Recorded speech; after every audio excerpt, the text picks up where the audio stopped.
Yan mga bossing, so ito yung ating SRNE, no? Gawang JF Solar yan. Ayan guys, yan, naka-wiring na siya. Lalagyan na ng wire ng battery dito. For installation to, no? Naka-reserve to para install, no? So ayan, nakalagay solar, Meralco. So hindi pa to nakakabit, wala pa. Ongoing pa eh, wire pa yan. So ito yung ating loob, no? Tingnan yung pagka-termination. Ayun, no? So ito yung grounding bus bar.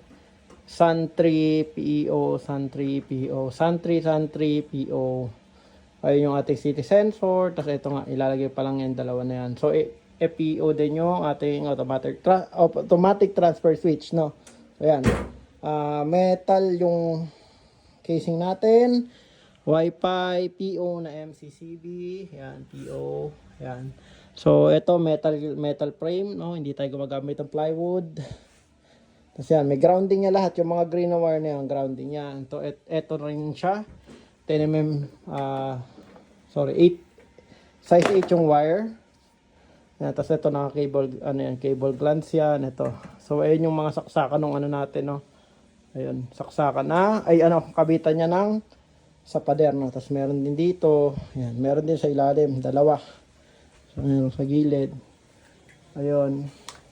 Ayan, so nakikita nyo, maganda yung ating maayos yung ating paggagawa. Guys, ito ay 69k po. 69,000, no. Hindi to tinipid. So kaya siya 69,000. So kasi nakita nyo naman yung mga nakakabit. Standard yung wire. Tapos yung wire ng ating PB. Yan. Ano yan? 6mm squared yan, no. So maganda yung mga breakers natin. Hindi siya tinipid. Naka Sun 3, naka FPEO. So, ayan, kumbaga, yung binayaran nyo naman is talagang yung no, yung binayaran nyo is kung ano naman yung mga nakakabit niya, no. So, hindi yan yung yung mga breaker na mura lang. So, kaya talagang no, kaya talagang may presyo siya, no. So, ayan, guys, 69k lang, no. So, standard ng paggagawa niyan. So, pa natin yan, i-testing din naman natin to bago yan, no. Bago siya i-package or ikabit. Tinetesting natin yan dito. So, lalagyan na rin ng MC4 yon. Tetesting natin, thermal testing, load testing. So, para sure ball tayo na bago dumating sa client is na siya, na testing na siya. Kumbaga tested na. Ayan, so guys, ayan check nyo.